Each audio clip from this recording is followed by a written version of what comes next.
শৈশব অথবা চাইল্ডহুড আমাদের জীবনের সব থেকে একটা এনজয়েবল লাইফ স্টেজ।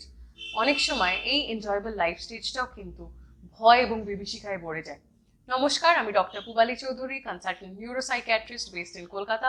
আজকে আপনাদের সঙ্গে কথা বলবো চাইল্ডহুড মেন্টাল হেলথের একটা খুব বড় সমস্যা নিয়ে, সেটা হচ্ছে school mental health. School mental health বলতে গেলে আমি এই টপিকটার মধ্যে দিয়ে এটাই বলবো যে আজকাল আমরা মডার্ন এজে স্কুল রিলেটেড বাচ্চাদের কি কি সমস্যা দেখতে পাচ্ছি। সব থেকে বড় ব্যাপার হচ্ছে স্কুল রিফিউজাল এবং স্কুল ড্রপ আউটের টেন্ডেন্সি। স্কুল রিফিউজাল মানে বাচ্চা স্কুলে আর যেতে চাইছে না। সেটা অনেক সময় ক্লাস 2, অনেক সময় ক্লাস 6, অনেক সময় ক্লাস 12। হঠাৎ করে একদিন বাচ্চারা ডিসাইড করছে যে আমি স্কুলে যাব না, আমার স্কুলে কিছু একটা নেগেটিভ ইনসিডেন্ট হয়েছে। তারপরে তারা আর যেতে সাহস পাচ্ছে না, সেই কনফিডেন্সটা পাচ্ছে না। তাদের যেন তাদের পিয়ার গ্রুপ, বন্ধু বান্ধবরা তাকে নিয়ে হাসাহাসি করবে, বা টিচার কোনো একটা নেগেটিভ কোনো কমেন্ট করবে, অথবা তার একাডেমিক পারফরমেন্স ভালো হচ্ছে না বলে সে সেই সাহসটা পাচ্ছে না। স্কুল রিফিউজালের সমস্যাটার সঙ্গে সঙ্গে খুব ইন্টিমেটলি কানেক্টেড আছে চাইল্ডহুড ডিপ্রেশন এবং অ্যাংজাইটি।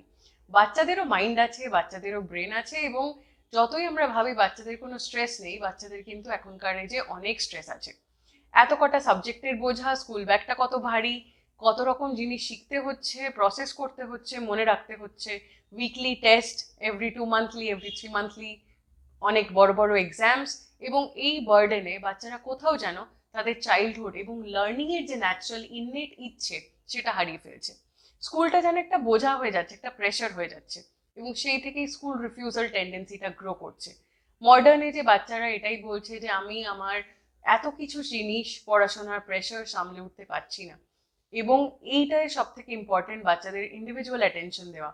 বাড়িতে মা বাবা, স্কুলের টিচাররা এবং আমরা সাইকিয়াট্রিস্টের কাছে যখন আসছেন তখন সাইকিয়াট্রিস্টরা সেই বাচ্চাকে একটা ইন্ডিভিজুয়াল অ্যাটেনশন দেব, যে তার কিসে সমস্যা হচ্ছে, ম্যাথসে না ইংলিশে না ফিজিক্সে, কি বুঝতে তার সমস্যা, কোন চ্যাপ্টারে তার সমস্যা, কি কারণে তার পড়াটা হচ্ছে না।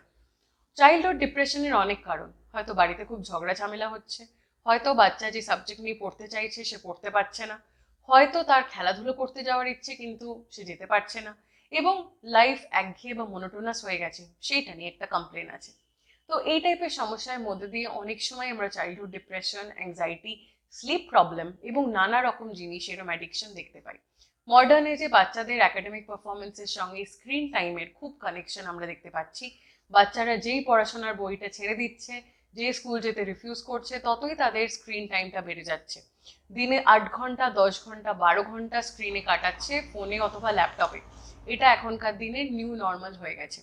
এই সমস্যার মধ্যে যেটা সব থেকে ইম্পর্টেন্ট, যে স্ক্রিন টাইম যত বাড়ছে, নানা রকম অ্যাসোসিয়েশনরা বলছে ইন্টারন্যাশনালি যে স্ক্রিন টাইম বাচ্চাদের 2 আওয়ার্সের মধ্যে আমাদের রেস্ট্রিক্ট করতে হবে। একাডেমিক অ্যাক্টিভিটিস, ধরুন কোনো অনলাইনে এক্সাম দিচ্ছে বা অনলাইনে কোর্স করছে, ক্লাস করছে, সেটার জন্য একটু আমরা টাইম ছাড় দিতে পারি। বাট তা বাদ দিয়ে more than 2 hour screen time বাচ্চার ব্রেন ডেভেলপমেন্টের পক্ষে খুবই ক্ষতিকারক। এখনকার এই যে বাচ্চাদের সোশ্যাল ডেভেলপমেন্ট, কমিউনিকেশন স্কিলস, একটা ফেস টু ফেস কনভারসেশন, কি করে আমি মুখোমুখি একজন বসে আছে তার সঙ্গে কথা বলবো, গল্প করব, এই স্কিলসগুলো একদমই তৈরি হচ্ছে না।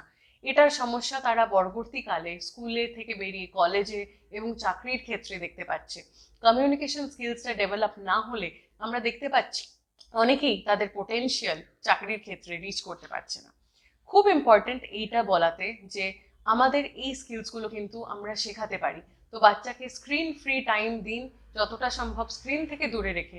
বাবা মা, টিচাররা, বড় ভাই বোন, দাদা দিদি যারা আছে, তারা সবাই মিলে বাচ্চার সঙ্গে বসুন, একটা কনভারসেশন করুন, বসে সবাই গল্প করুন, ডিফারেন্ট টপিকের ব্যাপারে ডিসকাস করুন, এবং পড়াটার মধ্যে যে লার্নিং এর ব্যাপারটা সেটা ফেরত আনুন। লার্নিংটা যত ভালো হবে, তত বাচ্চার প্রত্যেকটা সাবজেক্ট ফলো করা, প্রত্যেকটা সাবজেক্টের একাডেমিক পারফরমেন্সটাও ভালো হবে। লার্নিং এর মধ্যে এটাও বলবো যে সোশ্যাল লার্নিং এর জায়গাটা, আগেকার দিনে অনেকেই আমরা শিখতাম ডাইরেক্ট কাজটা না করে, বাট কেউ বড়রা করছে সেটা দেখে। এখনকার দিনেও বাচ্চারা কিন্তু সোশ্যাল লার্নিং এ খুবই ভালো। তো বাবা মাকে এটাই রিকোয়েস্ট করব যে সোশ্যাল লার্নিং এর মাধ্যমে বাচ্চাদের শেখান। পড়ার বই বা ঘন্টা পড়ছে থেকে মোর ইম্পর্টেন্ট যে কি কোয়ালিটি অফ পড়াশোনাটা হচ্ছে। Quality will always beat quantity. এবং এই ক্ষেত্রে আরেকটা ইম্পর্টেন্ট, যে স্কুলের অনেক রোল আছে। যদি টিচাররা নোটিস করেন কোনো বাচ্চা পিছিয়ে পড়ছে, রেজাল্ট খারাপ হচ্ছে, পোটেনশিয়াল রিচ করছে না, আগের থেকে চুপচাপ হয়ে গেছে, স্কুল যেতে চাইছে না, যে বাচ্চা খুব চুপচাপ ছিল সে হয়তো খিটখিটে হয়ে গেছে, যে খুব খিটখিটে ছিল সে হয়তো মারপিট শুরু করেছে। এই সিচুয়েশনে একটু আপনার কেয়ারফুল হন, কি সমস্যা হচ্ছে এটা আইডেন্টিফাই করুন এবং অ্যাজ আর্লি অ্যাজ পসিবল সাইকিয়াট্রিস্টকে কনসাল্ট করুন। চাইল্ডহুড ডিপ্রেশন, চাইল্ডহুড অ্যাংজাইটি এবং স্লিপ প্রবলেমস, ইন্টারনেট অ্যাডিকশন, এই প্রবলেমগুলো প্রত্যেকটা খুব ইজিলি ট্রিটেবল। আমাদের কাছে ঠিকমতো ট্রিটমেন্ট করালে আপনার বাচ্চা আবার তার হাইয়েস্ট পোটেনশিয়াল ঠিকই রিচ করতে পারবে। এটার জন্য আপনাদের ফার্স্ট স্টেপটা নিতে হবে, আপনার বাচ্চার সঙ্গে একটু টাইম স্পেন্ড করে বুঝুন যে কি প্রবলেমটা হচ্ছে and do consult a psychiatrist at the earliest. নমস্কার। অস্ক্লেপিয়া হেলথে রয়েছেন নানা ক্ষেত্রের বিশেষজ্ঞ ডাক্তার, যারা আপনার সমস্ত চিকিৎসা ঘটিত সমস্যার সমাধান করে দেবেন অনলাইন। মাত্র কয়েকটি ক্লিকে বুক করে ফেলুন ডাক্তারের অ্যাপয়েন্টমেন্ট। ডাউনলোড করুন অস্ক্লেপিয়া হেলথ। ভালো থেকো।